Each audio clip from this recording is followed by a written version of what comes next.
കഷ്ടപ്പാട് അറിഞ്ഞു വരണം നമ്മളെല്ലാവരും. ഇപ്പം ഞാൻ എൻ്റെ മക്കളായാലും എല്ലാവരും കഷ്ടപ്പാട് അറിഞ്ഞു വന്നാലാണ് നമുക്ക് അതിനൊരു പൂർണ്ണതയിലെത്താൻ പറ്റുള്ളൂ. എന്നെ കണ്ട എത്ര വരെ പഠിച്ചു എന്ന് പറയും. 10ാം ക്ലാസ് ഗുസ്തി അല്ലേ? 10ാം ക്ലാസ് ഗുസ്തി അല്ല. ബൾഫിൽ കൊഴുക്കട് പണ്ട് ശകനായി കേൾക്കുന്ന കണ്ട് തക്ക തബല പെരുക്കണ് കൂടെ സാരംഗി പാടുന്ന കണ്ട് തല മുഴക്കണ സതിര് കുട്ടിപ്പാട്ടില് മയങ്ങണ രാവ്. നല്ല രസമുള്ള വോയിസ്. നല്ല രസമാണ്. ഇപ്പം പെണ്ണുങ്ങൾക്ക് പ്രണയഗാനങ്ങൾ സത്യം പറഞ്ഞ് വിധിച്ചേണ്ട വോയിസ് എന്നാണ് തോന്നുന്നത് ഈ പാട്ട്. ഒരു പ്രത്യേക പിന്നീട് ഇപ്പോൾ ഒത്തിരി പാട്ടായിട്ട് വന്നത്, പക്ഷേ അന്ന് ഇന്നും ഇപ്പോഴും കിടക്കുന്ന വിധിച്ചേണ്ട വോയിസ് ഒരു മാറ്റം. നല്ല എന്താ പറയണേ, നമുക്ക് പ്രണയം തോന്നുന്ന ഒരു ശബ്ദം പുള്ളിയുടെ സൂപ്പറാണ്. എനിക്ക് വിധിച്ചേട്ടൻ അത് തന്നെയല്ല, വിധിച്ചേൻ്റെ ഷോയ്ക്ക് ഭയങ്കര നല്ല രസമല്ലേ പുള്ളി. പിന്നെ അതെന്താ ഒരു ജാടയില്ല ഒന്നുമില്ല, നേരെ ഓഡിയൻസിൻ്റെ ഇടയിലേക്ക് അങ്ങോട്ട് ഇറങ്ങുക. ഭയങ്കര വിധിച്ചേട്ടൻ്റെ പാട്ട് കേൾക്കാം നമുക്ക്. വിധിച്ചേൻ്റെ വോയിസില്ല, വിധിച്ചേൻ്റെ വോയിസ് ഞാൻ വിധിച്ചേനെ നിർത്തി പറഞ്ഞ വോയിസാണ്. വെണ്ണക്കല്ലിൽ നിന്നെ കുത്തി വെള്ളിപ്പൂ തിങ്കൾ കണ്ണിൽ കണ്ണിൽ നാണിച്ചെത്തി നക്ഷത്ര പക്ഷി. വെണ്ണക്കല്ലിൽ നിന്നെ കുത്തി വെള്ളിപ്പൂ തിങ്കൾ കണ്ണിൽ കണ്ണിൽ നാണിച്ചെത്തി നക്ഷത്ര പക്ഷി. അതാണ് വിജയൻ്റെ വോയിസ്. ഞാനിത് ഒരുപാട് കേട്ടിട്ടുണ്ട്. അപ്പം അതുകൊണ്ടാണ് ഞാൻ ലൈവായിട്ട് പാടാൻ പറഞ്ഞത്. ഈ പുറത്തു പോകുമ്പോൾ ഏറ്റവും കൂടുതൽ പാട്ട് പാടുന്നത് ആരുടെയാണ്? പുറത്ത് ഷോയ്ക്ക് പ്രോഗ്രാം നമ്മൾ വൺ മാൻ ഷോ ചിലപ്പോൾ റിപ്പീറ്റൊക്കെ ചോദിപ്പിക്കും. ഇന്ന ജാസി ഗിഫ്റ്റിൻ്റെ പാട് അല്ലെങ്കിൽ ലാലിൻ്റെ പാട് എന്നൊക്കെ പറഞ്ഞ് അങ്ങനെ റിപ്പീറ്റ് ചോദിപ്പിക്കും. എന്നിട്ട് ചിലർക്ക് സംശയം ഒന്നും ഉണ്ടാവും, ഇത് പിന്നെ ഒറിജിനൽ ഇടണയാണോ എന്നൊക്കെ. അപ്പം ഞാൻ ഈ മറ്റേ അമൃതയിൽ ഒരു പരിപാടി ചെയ്ത് ഭയങ്കര വൈറലായിരുന്നു. 6 മില്യണോ 8 മില്യണൊക്കെ ആൾക്കാർ കണ്ടിട്ടുണ്ട്. അപ്പോൾ ഇതിനകത്ത് തന്നെ കമൻറ്റ്, ഇവൻ്റെ വായിൽ ബ്ലൂടൂത്ത് സ്പീക്കർ വെച്ചേക്കണതാണ്, അല്ല ഇവൻ തന്നെ പാടണയാണ്, ഇവൻ വായ അനക്കണയാണെന്നൊക്കെ പറഞ്ഞിട്ട്.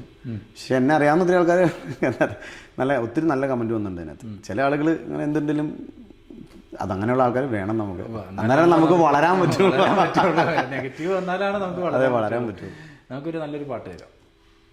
ഏതാ ഗായകരുടെ ആണ്? അതെ, ഗായകരുടെ തന്നെ കേൾക്കാം. അപ്പൊ ലാലിന്റെ വോയിസ്, ആക്ടർ ലാല്. ബൾഫിൽ കൊഴുക്കട് പണ്ട് ശകനായി കേൾക്കുന്ന കണ്ട് തക്ക തബല പെരുക്കണ് കൂടെ സാരംഗി പാടുന്ന കണ്ട് തല മുഴക്കണ സതിര് കുട്ടിപ്പാട്ടില് മയങ്ങണ രാവ്. നാളെ വെളുപ്പിന് നേരം കാത്ത് വർണ്ണക്കരവുകൾ പെയ്യടമാരൻ മഫിൽ കൊഴുക്കണ് പണ്ട് ശകനായി കേൾക്കുന്ന കണ്ണ്. ഞാൻ രാജേഷല്ലേ ഈ ഓരോരുത്തരുടെ ഒരു പാട്ടെടുത്തിട്ട് പല ആളുകളുടെയും കൂടി മിക്സ് ചെയ്ത് പാടാറില്ലേ? അത് നേരത്തെ ചെയ്തേക്കണം ഒത്തിരി മുമ്പ്. അത് മറ്റേ കാര്യസ്ഥനിലെ കല്യാണരാമനിൽ ഇന്നസെൻ്റ് ഒക്കെ പറഞ്ഞ പോലെ അങ്ങനെ എടുത്ത് ഇപ്പം ചെയ്യാനുള്ള അത് പഴയ ട്രെൻഡായിരുന്നു. അത് മാറ്റിയിട്ട് മാറ്റി ഇങ്ങനെ ഓരോരുത്തരുടെ വന്നനുസരിച്ചിട്ട് മാറി പോവാണ്. എവിടെയും എത്ര വരെ പഠിച്ചിട്ടുണ്ട്? എന്നെ കണ്ട എത്ര വരെ പഠിച്ചു എന്ന് പറയും. 10ാം ക്ലാസ് ഗുസ്തി അല്ലേ? 10ാം ക്ലാസ് ഗുസ്തി അല്ല, ഒരുപാട് പഠിച്ചിട്ടുണ്ടല്ലേ? ഞാൻ ഡിഗ്രി, ഞാൻ BA എക്കണോമിക്സ് പഠിച്ചത്. എവിടെയാണ്? ഞാൻ കോതമംഗലം MA കോളേജിൽ പഠിച്ചത് എക്കണോമിക്സ്, BA എക്കണോമിക്സ് ആയിരുന്നു. പഠിച്ചതൊക്കെ എന്താ പറയണേ, ഒത്തിരി കഷ്ടപ്പെട്ടാണ്. കാരണം ഞാൻ അടിമാലി കോതമംഗലം 50 കിലോമീറ്റർ വ്യത്യാസമുണ്ട്. കോളേജിൽ രാവിലെ ഞാൻ സ്പോർട്സ് കോട്ടയിലാണ് അവിടെ കോളേജൊക്കെ. ഞാൻ ഫുട്ബോൾ കളിക്കും. അപ്പോൾ ആ ഒരു ഇത് വെച്ചിട്ടാണ് കോളേജിൽ അഡ്മിഷൻ കിട്ടിയത്. ഭയങ്കര വലിയ കോളേജ്, അങ്ങനെ അഡ്മിഷൻ കിട്ടില്ലാത്തൊരു കോളേജാണ്. നല്ല പഠിക്കണ പിള്ളേർക്ക് അല്ലെങ്കിൽ സ്പോർട്സുമായിട്ടൊക്കെ അങ്ങനെ കഴിവുള്ളവർക്ക് കിട്ടുന്ന ഒരു കോളേജാണ്. അപ്പോൾ അങ്ങനെ അവിടെ പഠിച്ചു. എൻ്റെ വീട്ട് 50 കിലോമീറ്റർ വ്യത്യാസം ഉണ്ടാകും. നമുക്ക് ഇത്ര കിലോമീറ്റർ 30 കിലോമീറ്ററോ എന്തോ സംതിങ് ആണ് എസ്റ്റ് കിട്ടത്തുള്ളൂ. എനിക്ക് അന്ന്, അതായത് ഞാൻ 2007 ബാച്ചിൽ പഠിച്ചവിടെ പാസ് ഔട്ടായത്. ആ പാസ് ഔട്ടായ കാലഘട്ടത്തിൽ 15 വർഷമായെന്ന് എനിക്ക് തോന്നുന്നു. അന്ന് എനിക്ക് 35 രൂപ വേണം വീട്ടിൽ പോയിട്ട് കോളേജിൽ വന്ന് കോളേജിൽ നിന്ന് തിരിച്ച് വീട്ടിൽ പോകാനായിട്ട്. ഒരു ദിവസം 35 രൂപ വേണം. അപ്പോൾ ഈ രാവിലെ പ്രാക്ടീസ് ഉള്ളതുകൊണ്ട് 5 മണിക്ക് വീട്ടിൽ നിന്ന് പോകണം. അവിടെ ഹോസ്റ്റലിൽ നിന്ന് പഠിക്കാനുള്ള സാമ്പത്തികം നമ്മുടെ അടുത്തില്ല. ഹോസ്റ്റലിൽ പോകുമ്പോൾ പൈസ കൂടുതലാവും. ഞാനീ പോയി വന്നേക്കാളും കൂടുതൽ പൈസ മുടക്കാവും. വീട്ടിൽ അതിനൊന്നും വലിയ സെറ്റപ്പൊന്നും ഇല്ലായിരുന്നു. അപ്പോൾ അങ്ങനെ ഞാൻ ഇപ്പോൾ കോളേജിൽ പോയിക്കൊണ്ട് നമ്മൾ ഇടയ്ക്ക് കേറ്ററിങ്ങിൻ്റെ പണിക്കൊക്കെ പോകും. കേറ്ററിങ്ങിൻ്റെ പണിക്കൊന്നും ഈ പാത്രം കഴുകുക, നമുക്ക് ആദ്യം മെയിൻ നമ്മൾ വിളമ്പാന്ന് ഏൽപ്പിക്കില്ല. ഒരു ലോഡ് പാത്രം വരും. ക്ലാസ് കെട്ടിയിട്ടാണ് പോകണേ. ക്ലാസ് കെട്ടിയിട്ട് പോയിരുന്ന് കഴുകും. അപ്പം 100 രൂപ അങ്ങോട്ട് അന്ന് 100 രൂപ തോന്നുന്നു, 100 രൂപ കിട്ടും. അതുകൊണ്ട് കുറച്ച് ദിവസം ക്ലാസ്സിൽ പോകും. പിന്നെ ഞങ്ങൾ ഈ പ്രാക്ടീസ് ചെയ്യുന്ന എല്ലാവർക്കും 10 രൂപ വെച്ച് ഫുഡുണ്ട് രാവിലത്തെ. അപ്പം ഞങ്ങളൊരു 3-4 പേരുണ്ടാവും. ഞാൻ, അഭിലാഷ്, എന്നൊക്കെ പറഞ്ഞിട്ട് മലപ്പുറമുള്ള. അപ്പോൾ അവനും ഞാനൊക്കെ എന്ന് പറഞ്ഞാൽ ഈ പ്രാക്ടീസ് ചെയ്യുമ്പോൾ ഈ 10 രൂപ കിട്ടുകയില്ല. അപ്പോൾ ഞങ്ങൾ കുളിച്ചുകൊണ്ടിരിക്കുമ്പം ഈ കളിയൊക്കെ കഴിഞ്ഞ് കുളിക്കുമ്പോൾ തൊട്ടടുത്തൊരു കുളമുണ്ട് ഗ്രൗണ്ടിൻ്റെ അടുത്ത്. അപ്പോൾ അവിടെ ഞങ്ങൾ കുളിക്കണത്. അപ്പോൾ അതിനകത്ത് ഇച്ചിരി കാശുള്ളവന്മാരൊക്കെ ഉണ്ട്. അത്യാവശ്യം ഡെയിലി 100-200 ആയിട്ട് കോളേജിൽ വന്നവന്മാരുണ്ട്. അപ്പോൾ അവന്മാർക്ക് നീന്താനെന്ന് അറിയാൻ പാടില്ല. ഞാൻ ഇടുക്കി കിടക്കണതുകൊണ്ട് എനിക്ക് നീന്താനൊക്കെ എല്ലാ കാര്യങ്ങളൊക്കെ അറിയാം. അപ്പോൾ ഇമാർ ഈ വർത്തമാനം മതി ജേഴ്സി അലക്കാനായിട്ട് ഇട്ടിട്ട് ഇങ്ങനെ അന്നത്തെ കളീനെക്കുറിച്ച് വർണ്ണിച്ചുകൊണ്ടിരിക്കും. ഓ അവൻ്റെ ഗോള്, ഇവൻ്റെ ഗോള്, ഓ അവനാ കയറി വന്ന പാസ് എന്നൊക്കെ പറഞ്ഞ് ഇങ്ങനെ പറഞ്ഞ് ഈ ജേഴ്സി താന്നു പോണത് ഇമാരെ അറിയില്ല. ഈ വെള്ളത്തിൽ ഈ ജേഴ്സി ഇങ്ങനെ താന്ന് ഏറ്റവും അടിയിൽ പോയി കിടക്കും. കുളമല്ലേ, മുങ്ങിയെടുക്കണം. മുങ്ങിയെടുക്കണവന് ഒരു മുട്ട പുഴുങ്ങിയുണ്ട്. അപ്പം ഞാനും അഭിലാഷനും നീന്താൻ അറിയാമെന്ന് എനിക്ക് തോന്നുന്നു. അഭിലാഷിന് അറിയാം. അപ്പോൾ ഈ അടിത്തട്ടി പോയി എടുക്കണത് ഞാൻ മാത്രമേ ഉള്ളൂ. ഈ ചെവിക്കല്ല് പൊട്ടും അടിയിൽ പോയി എടുക്കുമ്പോഴത്തേക്കും ഈ എടുക്കണമെന്ന് പറഞ്ഞാൽ ഈ അന്ന് മുട്ടയ്ക്ക് 2 രൂപ കണ്ട. അപ്പം ആ മുട്ട കഴിക്കാനുള്ള പൈസ തരും. അപ്പം ഈ ചില ദിവസമൊക്കെ ഇത് ശീലാക്കി ഞാൻ. ഇമാർ വർത്താനം പറഞ്ഞിരിക്കുമ്പോൾ ഞാൻ അറിയാതെ ജേഴ്സി എടുത്ത് അങ്ങോട്ട് ഇടും. നമുക്ക് എന്താ പറയണേ, ഈ മുട്ട കേട്ടോട്ടെ മുട്ടയുടെ കഥയല്ലേ. നമുക്ക് ഈ 2 രൂപ കിട്ടുമ്പോഴേ ഈ 10 രൂപയുടെ കൂടെ 2 രൂപയും കൂടി ഉച്ചയ്ക്ക് ചോറിനാൻ വേണ്ടിയിട്ടാണ് നമ്മളിത് ചെയ്യണത്. കാരണം നമുക്ക് കോളേജിൽ നിന്ന് 10 രൂപ ഉള്ളൂ. രാവിലെ ഫുഡ് കഴിക്കില്ല, പ്രാക്ടീസിന് പൈസ ഇല്ലല്ലോ. പ്രാക്ടീസ് കഴിഞ്ഞിട്ട് നേരെ കോളേജിൽ മറ്റേ ഫ്രീസറുണ്ട് വെള്ളം തന്നെ, അവിടുന്ന് 2-3-4 ഗ്ലാസ്സൊക്കെ കുടിച്ചിട്ട് ക്ലാസ്സിൽ പോയിരിക്കും. ഉച്ചയ്ക്ക് 1 മണിയാകുമ്പോൾ ക്ലാസ് വിടുമ്പോൾ നേരെ ഈ 10 രൂപയുടെ കൂടെ 10 രൂപ ഓൾറെഡി എല്ലാവർക്കും ഫിക്സഡാണ്. ഫുട്ബോൾ പ്രാക്ടീസ് ചെയ്യുന്ന എല്ലാവർക്കും ഫിക്സഡാണ്. 2 രൂപ ഈ ചിലപ്പോൾ മുട്ട കിട്ടും, ചിലപ്പോൾ അതിലും ക്ലാസ്സിൽ പിള്ളേരെ കയ്യിൽ നിന്ന് 2 രൂപ മേടിക്കും. അങ്ങനെയൊക്കെയാണ് പോയിക്കൊണ്ടിരിക്കുന്നത്. പക്ഷേ BA സെക്കൻഡ് ക്ലാസ് ഉണ്ട്, അങ്ങനെ പാസ്സായി. അങ്ങനെ ഇവിടം വരെ എത്തി. അതെ, കഷ്ടപ്പാട് അറിഞ്ഞു വരണം നമ്മളെല്ലാവരും. ഇപ്പം ഞാൻ എൻ്റെ മക്കളായാലും എല്ലാവരും കഷ്ടപ്പാട് അറിഞ്ഞു വന്നാലാണ് നമുക്ക് അതിനൊരു പൂർണ്ണതയിൽ എത്താൻ പറ്റുള്ളൂ, അല്ലേ? അല്ലാണ്ട് നമ്മളെല്ലാം വായ്ക്കാരൻ്റെ ആയിട്ട് വന്നു കഴിഞ്ഞാൽ നമുക്കൊന്നും നേടാൻ പറ്റില്ല, ഒരിടത്തും ഒന്നും എത്താൻ പറ്റില്ല, അല്ലേ? എന്താണെങ്കിലും നമുക്കൊരു അടിപൊളി പാട്ടിലേക്ക് പോകാം. നാടിൻ നന്മകനെ പൊന്മകനെ മുത്തായവനെ, ഇന്നും സൂര്യനും ചന്ദ്രനും ഒന്നായവനെ, കാലം കാത്തുവെച്ച രക്ഷകനെ സംഹാരകനെ, ഞങ്ങൾ കണ്ണനായി വന്നവനെ.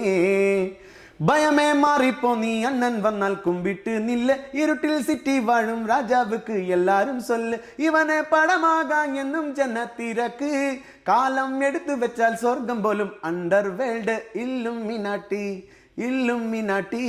അണ്ണൻ തനി നാടൻ കൊലമല്ലോ മിനാട്ടി. അപ്പൊ എന്താണെങ്കിലും രാജേഷ് പാട്ട് മാത്രമല്ല നടന്മാരുടെ ശബ്ദവും കൂടി എടുക്കും. അടിമാലിക്കാരനായതുകൊണ്ട് ബിനു അടിമാലി, ബിനു ചേട്ടന്റെ സൗണ്ടും എടുക്കും. ബിനുചേട്ടൻ്റെ വോയിസ് ചെയ്യും. ഒന്ന് ബിനു ചേട്ടന്റെ വോയിസ് കേൾക്കാം.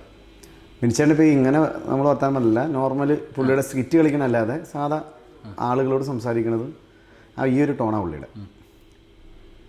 എടാ ബിനാഷേ, പരിപാടി കളിക്കണ, സ്റ്റേജല്ലേ ദൈവം, അല്ലാണ്ട് നീ ക്യാമറയുടെ മുമ്പിലേക്ക് ചെന്നാൽ ഒന്നും ചെയ്യാൻ പറ്റില്ല, ഓടിക്കോ. അതാണ് പുള്ളിയുടെ സാധാ. വേണമെങ്കിൽ സംസാരിക്കും. നമ്മളിപ്പോൾ പുള്ളി ചുമ്മാ നമ്മൾ കാഷ്വലായിട്ട് സംസാരിക്കുന്ന രീതിയിൽ. അപ്പൊ രാജേഷ്, ഞാൻ ബിനുചേട്ടൻ. അപ്പൊ ഇന്ന് നമ്മളോടൊപ്പം ഉള്ളത് ബിനു അടിമാലിയാണ്. ബിനു ചേട്ടനാണ് നമ്മളോടൊപ്പം ഉള്ളത്. ബിനു ചേട്ടൻ എന്തായിരുന്നു വിശേഷമൊക്കെ? നല്ല വിശേഷം. നിനക്ക് എന്നാണ് കുറച്ച് വിശേഷം? നല്ല വിശേഷം. ബിനു ചേട്ടൻ്റെ പുതിയ പടങ്ങൾ ഏതൊക്കെയാണ്? എടാ പടമൊക്കെ ഇഷ്ടംപോലെ ഷൂട്ട് കിടക്കുന്നുണ്ട്, ഇറങ്ങും. ഇപ്പം അടുത്ത ആഴ്ചയൊക്കെ ആയിട്ട് ഞാനിപ്പോൾ ധ്യാനം ഞാനും ത്രൂ ഔട്ടായിട്ടൊരു പടമുണ്ട്, അതിപ്പോൾ അടുത്ത ആഴ്ച ഇറങ്ങും. ഇങ്ങനെ പുള്ളി സംസാരിച്ചു പോണതൊക്കെ. പിന്നെ വേറെ ആരുടെയൊക്കെ? ജാഫ്രിക്കയുടെ വോയിസ് ചെയ്യാം. അതെൻ്റെ നാട്ടിൽ തന്നെ, ഇടുക്കിക്കാരൻ. ഇടുക്കി ജാഫ്രിക്കയുടെ മഹേഷിൻ്റെ പുതിയത്തിലെ വോയിസ്. മോളെ, കുര്യാച്ച മോക്കൊരു കല്യാണാലോചന കൊണ്ടുവന്നേ, അവർ ഈ തൊഴിലുറക്കാരാന്ന് പറഞ്ഞേ. ഞാൻ ആലോചിച്ച് നോക്കുക, നല്ലൊരു കേസാണ്. ചാച്ചനേക്കാൾ ലോകോചരം വിദ്യാഭ്യാസം കഴിഞ്ഞ് നോക്കുക. ആലോചിച്ച് നോക്കുക, ഇതിൽ കുമ്പളകുത്തി കിടക്കണോ അതോ കല്യാണം കഴിഞ്ഞ് വിമാനത്തിൽ പോകണം ആലോചിച്ച് നോക്കുക, നന്നായി വരും. സൂപ്പർ, അടിപൊളി. കാരണം എന്ത് നല്ല ക്യാരക്ടറല്ലേ പുള്ളിയുടെ. പിന്നെ ഓരോന്ന് ചെയ്തു വച്ചേക്കണതും ചുരുളിയൊക്കെ നല്ല രസമുണ്ട് അഭിനയം. ചുരുളൂടി കൂടിയ പുള്ളി പോന്നിട്ട് പിന്നെ ഫുള്ള് എല്ലാം തൊടണത് മൊത്തം പൊന്ന. എന്താ വെച്ചാൽ ആ ക്യാരക്ടർ അങ്ങനത്തെയാണ്, പുള്ളിക്ക് വേണ്ടി എഴുതുന്നത് പോലെയാണ് പടങ്ങൾ വരുന്നത് മൊത്തം. പിന്നെ വേറെ ആരാ ചെയ്യണേ? പിന്നെ വിവേക് ഒബ്രോയ്, പുള്ളിയുടെ ഹിന്ദിയല്ല മലയാളം, വിനീതാണ് ചെയ്യുന്നത്, ആക്ടർ വിനീതില്ലേ, പുള്ളിയാണ് വോയിസ് കൊടുത്തേക്കണം. വിവേക് ഒബ്രോയ്ക്ക് യൂസിഫറിൽ. ഫണ്ട് വരുമെന്ന് പറഞ്ഞോ, ഫണ്ട് വന്നു. ജതിൻ രാംദാസ് വരുമെന്ന് പറഞ്ഞോ, ജതിൻ രാംദാസ് വന്നു. തൊടും, ഇനിയും തൊടും. ജാൻവേ എൻ്റെ മോളല്ല, നിൻ്റെ മോളാണ്. നിൻ്റെ അനിയനോട് പറയണോ? പറ. വർമ്മ അങ്കിളിനോട് പറയണോ? അതോ പോലീസിൽ പറയണോ? അതിനു മുമ്പ് നിൻ്റെ മോൾക്ക് ഈ സിറ്റിയിലത്തെ ഡ്രഗ് പെട്രോൾസുമായിട്ട് ബന്ധമുള്ളത് ഒന്ന് അറിഞ്ഞിരിക്കും നല്ലതായിരിക്കും. ഈ വോയിസ് കൊടുത്തേക്കുന്നത് വിനീതാണ്. പിന്നെ ലാലേട്ടന്, ലാലേട്ടൻ ലൂസിഫറിലെ വോയിസ്. ചെയ്ത പാപങ്ങൾക്കല്ലേ ഫാദർ കുമ്പസരിക്കാൻ പറ്റൂ, ചെയ്യാൻ പോകുന്ന പാപങ്ങൾക്ക് പറ്റില്ലല്ലോ. ഈശോ മിശിഹായ്ക്ക് സ്തുതിയായിരിക്കട്ടെ.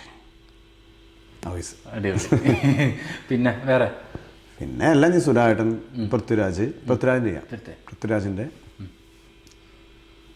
പഴയ വോയിസ്. അദ്ദേഹത്തിൻ്റെ പുതിയ മുഖവും.